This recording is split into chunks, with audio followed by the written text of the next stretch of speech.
जिला अध्यक्ष हितेंद्र ठाकुर जी से पूछा गया कि आपकी कांग्रेस की सरकार ने शराबबंदी के आधार पर छत्तीसगढ़ में अपनी जीत दर्ज की थी। उस समय आपकी कांग्रेस पार्टी सत्ता में रहने पर शराबबंदी क्यों नहीं की? इसके जवाब में हितेंद्र ठाकुर ने कहा कि हमारी सरकार ने इस दिशा में कदम उठाया था।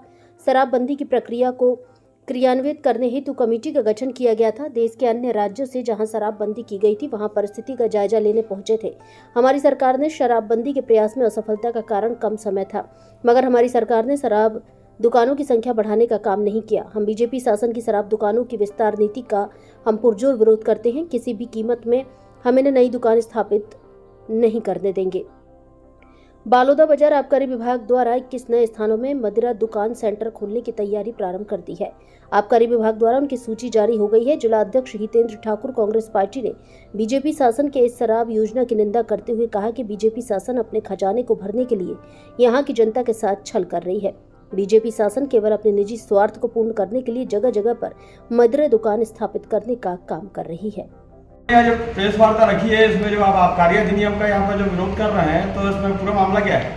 देखिए, जिला आबकारी अधिकारी बलौदा बाजार से एक पत्र जारी हुआ है, जिसके तहत पूरे जिले में 21 नए शराब दुकान खोलने का उन्होंने प्रस्ताव गांव से सचिव से मांगा गया है, जिसमें उन्होंने पत्र में लिखा है कि सचिवों के माध्यम से उनकी जानकारी जनसंख्या 25 फरवरी 2025 के तहत जानकारी मांग के नए शराब दुकान खोलने का उन्होंने प्रस्ताव पारित किए हैं।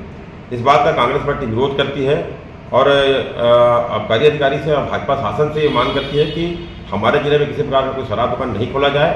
अगर शराब दुकान शासन खोलेगी, सरकार खोलेगी, तो पूरी कांग्रेस पार्टी हर ब्लॉकों में जहाँ जहाँ शराब दुकान प्रस्तावित है, भाटापारा ब्लॉक में, कसडोल ब्लॉक में, बलौदा बाजार ब्लॉक में, पलारी ब्लॉक में, सभी जगह वो विरोध आंदोलन करेगी और धरना देके गाँव के ग्रामीणों के साथ कांग्रेस पार्टी विरोध दर्ज करेगी। तो पूर्व में कांग्रेस की सरकार थी जो शराबबंदी के नाम से ही सत्ता पे आई थी, तो उन्होंने शराबबंदी तो की नहीं, तो इस बारे में क्या कहेंगे? बिल्कुल, आपने सही कहा, शराबबंदी का हमने संकल्प लिया था, लेकिन शराबबंदी के लिए हमने सरकार ने एक समिति बनाई थी और भूपेश बघेल की सरकार ने हमारे सरकार के प्रमुख लोगों की एक समिति बनाई थी, जिसके तहत उन्होंने समाज के प्रमुख लोगों को, कोई भी समाज को, कोई भी धर्म को, सबसे सामूहिक उनसे सलाह मशवरा करके एक नया मिशन के तहत उनको किस तरीके से शराबबंदी को बंद किया जाए, शराबबंदी किया जाए, उसके लिए उन्होंने एक कमेटी गठित की थी। और कमेटी गठित करने के बाद उनको अन्य राज्यों से जहां पर शराबबंदी हुई थी वहां से जानकारी मांग के धीरे धीरे सामाजिक बुराई को बंद करने का उन्होंने प्रस्ताव पारित किया था। और ये कुछ दिनों बाद सरकार हमारी नहीं रही, तो ये कमेटी जो है, क्योंकि अपने आप जो है काम नहीं कर पाई, लेकिन उन्होंने एक मुहिम छेड़ा था और आगे उस प्रक्रिया में आगे बढ़े भी थे। शराबबंदी नहीं कर पाए थे, लेकिन हमने कोई नया शराब दुकान नहीं खोला था। कांग्रेस की सरकार ने कोई नई शराब दुकान नहीं खोली थी, बल्कि शराब दुकानों को बंद किया था। और भाजपा सरकार अब नई शराब दुकान खोल रही है। जो शराबबंदी का विरोध करती थी, शराबबंदी बंद करने के लिए विरोध करती थी कांग्रेस का, वही जो है उल्टा अब शराब दुकान खोलने जा रही है, जिसका हम लोग विरोध कर रहे हैं।